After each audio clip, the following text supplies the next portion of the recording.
यहाँ पे क्रोशिया के अंदर बेतहाशा जॉब्स मौजूद हैं पाकिस्तानियों के लिए। मिनिमम नेशनल वेज जो गवर्नमेंट ने फिक्स करी है उससे कम कोई दे नहीं सकता, वो है 840 यूरो। 840 यूरो अगर आप पाकिस्तानी रुपए में देखेंगे तो दोस्तों ये तो बनते तकरीबन 2,60,000 से 2,65,000 रुपए के दरमियान। यहाँ पे जो लड़के काम कर रहे हैं वो 1,000-1,200 भी कमा रहे हैं, फूड डिलीवरी करके 1,500 भी कमा रहे हैं।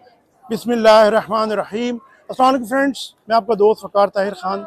दोस्तों इस वक्त मैं क्रोशिया में मौजूद हूँ, क्रोशिया के एक बहुत ही खूबसूरत टाउन डुब्रोविनिक के अंदर। और यहाँ पे क्रोशिया के अंदर बेतहाशा जॉब्स मौजूद हैं पाकिस्तानियों के लिए, इंडियंस के लिए, बंगालियों के लिए, और काफ़ी पाकिस्तानी यहाँ पर मौजूद भी हैं। और इसके हवाले से यहाँ पे कितनी सैलरी है, किस तरह की जॉब आपको यहाँ मिल सकती है, किस जॉब पर कितने पैसे मिल रहे हैं, ये सारी चीज़ें मैं आपको बताना जा रहा हूँ। और क्रोशिया खुद शेंगन स्टेट के अंदर मौजूद है, यूरोपियन यूनियन का एक मेंबर स्टेट है, और क्रोशिया के बराबर में जो ममालिक हैं वो भी मैं आपको बताने जा रहा हूँ। इस वीडियो को शुरू से एंड तक देखें, तमाम तो चीज़ें मैं आपको डिटेल से एक्सप्लेन करने जा रहा हूँ। अगर आप क्रोशिया आना चाहते हैं और यहाँ पे एक अच्छा जॉब हासिल करना चाहते हैं तो, और यहाँ पे अच्छे पैसे कमाना चाहते हैं, तो इस वीडियो को आप शुरू से एंड तक देखें। तमाम तो चीज़ें, पूरा प्रोसेस मैं आपको समझाने जा रहा हूँ, क्योंकि मैं इस वक्त खुद क्रोशिया में मौजूद हूँ। अच्छा, क्रोशिया में मैं पहली दफ़ा नहीं आया, मैं दूसरी दफ़ा आया हूँ, और लास्ट ईयर 2023 में भी अपनी फैमिली के साथ आया था, लेकिन मैं उस वक्त ज़ैग्रेब में और नेशनल प्लेजरिज पार्क में आया था, और इस दफ़ा सिर्फ मैं डुब्रोविनिक में आया हूँ अपनी फैमिली के साथ। जैसे आप सबको पता है कि मैं अभी यूरोप के टूर पे हूँ अपनी फैमिली के साथ, बच्चों की समर हॉलीडेज हैं, और फिर कुछ अर्से बाद जो है हमारे को दोबारा एम्स्टर्डम पहुँचना है। अच्छा फ्रेंड, अभी मैं आपको थोड़ा बैकग्राउंड बता दूँ, मैं डुब्रोविनिक में हूँ। डुब्रोविनिक नहायत ही खूबसूरत शहर है, लेकिन ये बता दूं दोस्तों कि ये बहुत ही महंगा शहर है। यहाँ पे अगर आप एक बर्गर खाएंगे तो 10-11 यूरो का एक बर्गर है, और अगर आप टॉयलेट में पेशाब करने के लिए भी जाएंगे तो वो भी 2 यूरो का। क्योंकि मैं तजुर्बा आपको बता दूंगा, मैं टॉयलेट गया था सिर्फ पेशाब करने के 2 यूरो देने पड़ गए। तो बहुत ही महंगा शहर है। आइसक्रीम खाएंगे 6 यूरो की आइसक्रीम है। तो मेरा आपको मशवरा है, अगर आप डुब्रोविनिक में आए तो अपना खाना पीना जो नहीं है, जिस होटल में रह रहे हैं या जिस रेस्टोरेंट में, जिस होटल में रह रहे हैं उसके अतराफ में से ही कहीं से लेकर आ जाइए, ये मैनेज कर गए। यहाँ पे हर एक चीज़ बहुत महंगी है।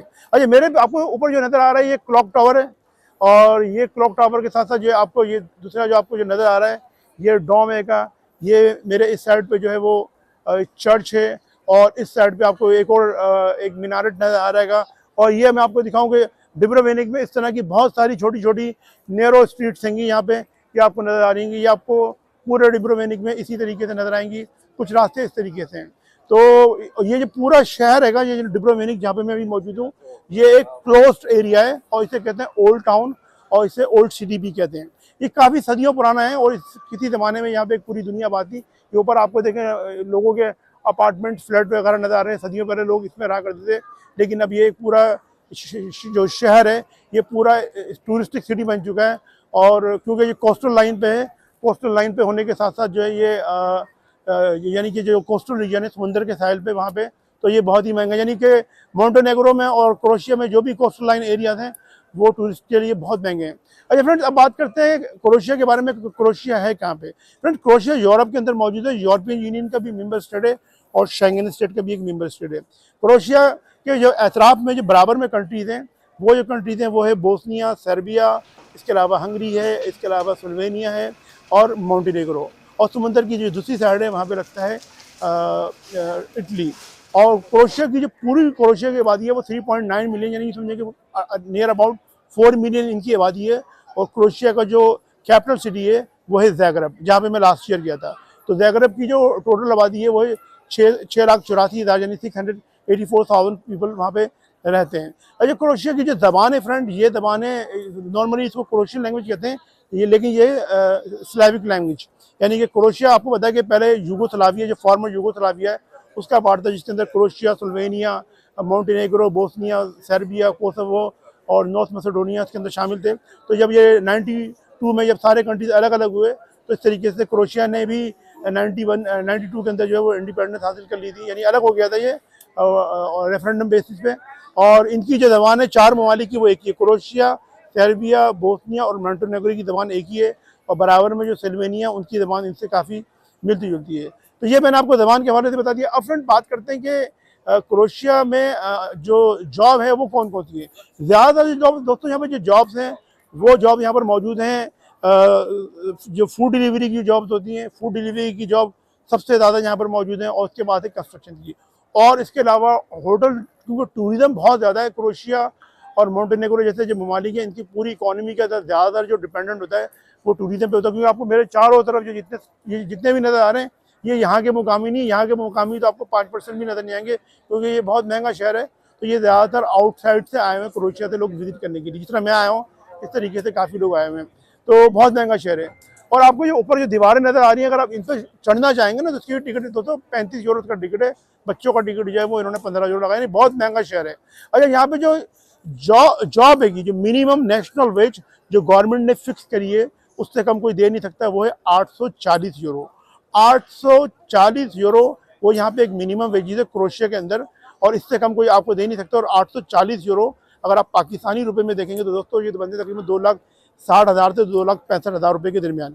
लेकिन अब ये 840 मैंने आपको बताया कि मिनिमम वेजेस है। यहाँ पे जो लड़के काम कर रहे हैं वो 1,000-1,200 भी कमा रहे हैं फूड डिलीवरी करके, 1,500 भी कमा रहे हैं। कुछ लोग यहाँ पे रेस्टोरेंटों में जो है वो शेफ कुक हैं, वो वहाँ पे अच्छे पैसे कमा रहे हैं। पैसा यहाँ पे जो है अगर आपको कुछ हुनर आता है और होटल इंडस्ट्री से वाबस्ता है, आप कंस्ट्रक्शन का काम आता है, फूड डिलीवरी में आपको एक्सपीरियंस है ड्राइविंग वगैरह का, तो यहाँ पर आप पैसे अच्छे कमा सकते हैं। अच्छा फ्रेंड, अब यहाँ का वर्क परमिट लेने का और आने का तरीकाकार क्या है, तो पहले से मैं बता देता हूँ आपको विजिट वीज़ा का। तो दोस्तों ये जो विजिट वीज़ा है यहाँ का क्रोएशिया का जो विजिट वीज़ा है वो इतना उसके लिए पाकिस्तान में क्रोएशिया का कोई भी डिप्लोमेटिक मिशन मौजूद नहीं है, यानी कि कोई भी एम्बेसी इस्लामाबाद में या कोई भी कौंसलेट जनरल किसी भी शहर में या ऑन दी कौंसलेट मौजूद नहीं है। क्रोएशिया का वीज़ा अप्लाई करने के लिए, चाहे वो विजिट वीज़ा हो या वर्क वीज़ा हो या किसी भी कैटेगरी का वीज़ा, उसके लिए आपको 2 कंट्रीज़ में जाना होता है। और वो 2 कंट्रीज़ हैं, एक बराबर में है हमारे ईरान, और उसके बाद है दुबई, यूएई। इन 2 कंट्रीज़ में जा सकते हैं। मैंने अपने बहुत सारे क्लाइंट जो हैं उनके वीज़े इन्हीं 2 कंट्री से विजिट किए, यानी डील करवाएं। जो लोग यूएई में रहते हैं उनका तो वहीं से करवा दिया, और जो लोग पाकिस्तान में रहते हैं मैं नॉर्मली उनको भेजता हूँ ईरान में, क्योंकि ईरान में ज़रा टूरिज़्म भी सस्ता है, सस्ते में हिसाब किताब हो जाता है। तो वहाँ पे लोग जाके इजीली अपना ये वीज़ा प्रोसेस कर सकते हैं। ये मैंने आपको बताया कि विजिट वीज़े का प्रोसेस वही है कि आपने अपॉइंटमेंट निकलवानी है ईरान में, जिनकी एम्बेसी है वहाँ पे अपॉइंटमेंट निकाल लिए, और डॉक्यूमेंट्स वही हैं जो शेंगन वीज़े के लिए चाहिए होते हैं। कि अगर आप जॉब कर रहे हैं तो आपका एनओसी, आपका बैंक के अंदर जो 10 से 15 लाख रुपए क्लोजिंग बैलेंस हो, आपके पास जो है वो एनओसी मौजूद हो कंपनी की तरफ से, और इसके अलावा आपके एफआरसी, एमआरसी, होटल की booking, travel insurance, air ticket reservation, ये होना चाहिए आपके पास। और जब ये अपॉइंटमेंट निकालने हैं तो तमाम तरह डॉक्यूमेंट लेकर फिर आपने ईरान जाना है और वहाँ पे अपना प्रोसेस करना है। अच्छा फ्रेंड्स, ये मैंने आपको विजिट वीज़े का बताया। लेकिन अगर आप चाह रहे हैं कि आप यहाँ पर क्रोएशिया का वर्क परमिट लेना चाह रहे हैं, तो क्रोएशिया का वर्क परमिट आजकल मार्केट में मिल रहा है, लेकिन फ्रॉड बहुत ज़्यादा हो रहा है। बहुत से लोग जो है वो लुट चुके हैं। कोई कहता है यूएई में बहुत फ्रॉड नंबर 1 है, और इसके अलावा पाकिस्तान में फ्रॉड नंबर 2 है, और फ्रॉड नंबर 3 ओमान के अंदर। तो बहुत ज़्यादा फ्रॉड हो रहा है। तो लोग कहते हैं हम आपको क्रोएशिया का वर्क परमिट मंगवाते हैं।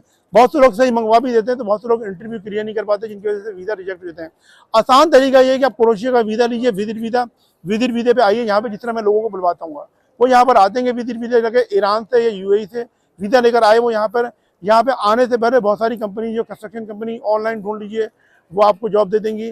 और या कोई जो फूड डिलीवरी का काम बहुत ज़्यादा है, बहुत ही ज़्यादा फूड डिलीवरी का काम, उनसे रब्ता कर लें। या आने के बाद यहाँ पे बहुत सारे फूड डिलीवरी सेंटर्स होंगे, उनसे रब्ता कर लें, वो आपको जॉब को कॉन्ट्रैक्ट दे देंगे। लेकिन वो आप डायरेक्ट सारा मामला नहीं कर सकेंगे। वो यहाँ पे भी हर तरीके, जिस तरह पुर्तगाल में है, नीदरलैंड्स में है, और मोंटेनेग्रो में है, बोस्निया में, एक वकील हायर करें आप, इमिग्रेशन लॉयर, वो आपसे तकरीबन 1,000 यूरो के नज़दीक लेगा, और आपके तकरीबन ये है कि वो तमाम तो डॉक्यूमेंट कंप्लीट कर देगा। आप आ गए, यहाँ पे एंट्री हो गई आपकी, उसके बाद वो आपका केस सबमिट कर देगा, और कुछ अर्से में फिर आपको यहाँ की टीआरसी मिल जाएगी। और जब यहाँ की टीआरसी मिल जाएगी तो फिर आप यहाँ पे जॉब कर सकते हैं, सैलरी आपके अकाउंट में आएगी। और अगर आप यहाँ पे जाना चाहते हैं, क्योंकि यहाँ की जो टीआरसी मिलेगी, क्योंकि ये खुद शेंगन स्टेट में जब यहाँ का टेम्परेरी रेसिडेंस कार्ड आपको मिल जाएगा, तो उसके बिहाफ पे आप फिर बाकी जो शेंगन स्टेट के बाकी जो 28 कंट्रीज हैं वहाँ पे भी आप इसी कार्ड पे ट्रेवल कर सकते हैं।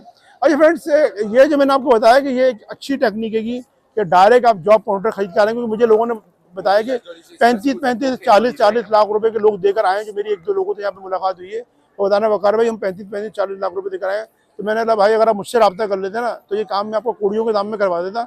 आप यहाँ पे विजिट वीज़ा लेकर आते, और ये काम जो नहीं है आपका 1,000 यूरो में हो जाता, वकील करवा देता आपका। तो वो भी ये बोल रहे हैं कि यहाँ पे लेबर की इस कदर शॉर्टेज है कि जो भी यहाँ पर आता है ना विजिट वीज़े पे, तो उसको ईजिली यहाँ पे वर्क परमिट मिल जाता है। तो फ्रेंड्स, आज की वीडियो, अभी हम लोग क्रोएशिया में मौजूद हैं, क्योंकि हम लोग स्टे कर रहे हैं मोंटेनेग्रो में। 2 दिन के लिए हम दुब्रोवेनिक में आए। हमारा जो विला है वो हमारा अभी मोंटेनेग्रो के अंदर ही मौजूद है, कोडोर में। हम मोंटेनेग्रो आज दोबारा जाएंगे, और मोंटेनेग्रो से फिर हम वापस एम्स्टर्डम की तरफ निकलेंगे, स्लोवेनिया से होते हुए दोबारा क्रोएशिया आएंगे, फिर स्लोवेनिया से होते हुए ऑस्ट्रिया, और जर्मनी से फिर हम लोग पहुँचेंगे हॉलैंड। फ्रेंड, ये आज की वीडियो। आप सब अपना बहुत ख्याल रखें, अपने पेरेंट्स और अपने बुजुर्गों का बहुत ख्याल रखें, और अपने भाई के चैनल के भी। मैं मिलता हूँ अपनी नेक्स्ट वीडियो में। अस्सलाम वालेकुम, अल्लाह हाफिज़।